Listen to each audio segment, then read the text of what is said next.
Everyone, welcome back to the Red Sofa. Another one of our leading lights here at Finished Vehicle Logistics North America, Steve Jernigan from Nissan North America. Steve, thanks so much for being with us and just sharing with our conference some of the very interesting initiatives that Nissan is doing in sustainable transport, particularly around electric trucks. For our global audience now, could you talk a little bit about some of these trials that you've implemented? Yeah, thank you, Chris, for the introduction. Definitely. So just discussed a little bit what Nissan's doing around really battery electric vehicles in the Class 8 segment. So we've got a couple of pilots we've started recently, early phase, specifically here in California. We've got the haulaway, Class 8. We've got 4 trucks that'll be here soon throughout the next few months, really focused on delivery within the LA port in a 50-mile radius or so. We also have some electric trucks throughout our network, also in Smyrna in our Canton plant, looking at shuttle in-house transportation from last mile to warehouse to plant. And then also on public road access for our inbound parts, we have a Class 8 electric truck running some of our local collection routes into the plant. And then in Mexico here in the short future, we'll have 3 electric trucks there on the inbound side as well. So lots of activity going on. Look forward to collecting lots of information. Well, that's the key, isn't it? I mean, it's a lot of work to put this together, relatively low scale, but it's really, I imagine, all about collecting that data, learning early lessons so you can figure out how you can scale this up. Exactly. So obviously we're using different trucks, different equipment, and we're doing it with vehicles, with parts, with switch tractors. So really getting a collection of all the different equipment availability. They all offer different technologies, different ranges. So really studying and understanding. And as you know, the infrastructure is something we're having to go and put in place. So I think as we continue to just make those decisions, collect that data, and hopefully we continue to scale up the infrastructure and grow.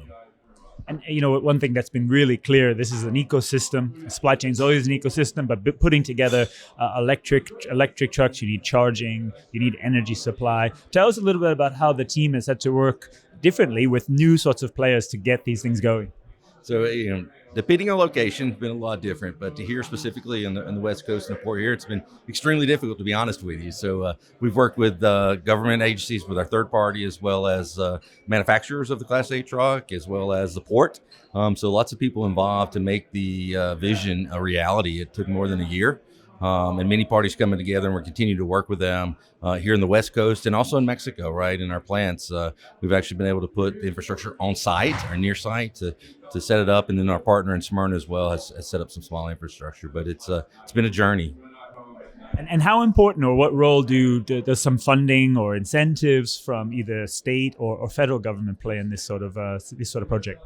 So it's been huge for our partner to be able to, like in California, there's a lot of different opportunities to provide funding for zero emission vehicles. So that also helps with the capital expense, the business case, and brings partners that may not be in that business to that business that can now find some synergies with someone like me, a Nissan, and the port, and hopefully contract out and make it a cost proposal that's positive throughout the term. So it's been very beneficial.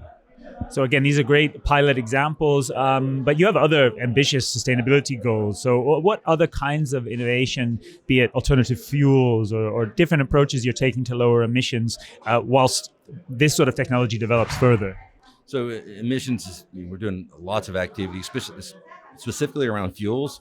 Obviously electric is what I'm talking about here in the Class 8. We are looking at hydrogen in some of our fork trucks in the plants. And then obviously, how do we reduce just mileage, right? So where our suppliers are located, transportation such as railroad trucks. So we're looking at the whole supply chain network throughout the beginning to the end, and looking at how we continue to drive zero emissions throughout that supply chain.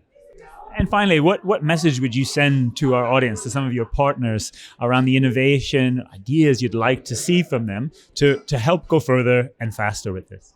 Yeah, I think the innovation, I've actually had some folks reach out to us for the charger in the port. There's many OEMs within our same compound, and they want to utilize our charger with the truck they're bringing in. So I think that's collaboration we need.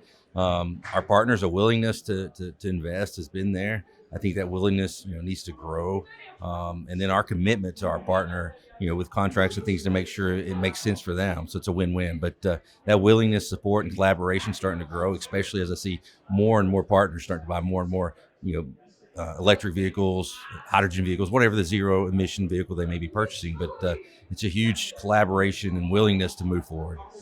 Fantastic. Well, I hope many of you watching will consider bringing some of those ideas, partnering with Nissan, because as we've seen, there's a commitment there that Steve and his team have certainly shown. We're excited to share that and follow the journey with you. Steve, thanks so much for joining us here at Finished Vehicle Logistics and on the Red Sofa. Thank you.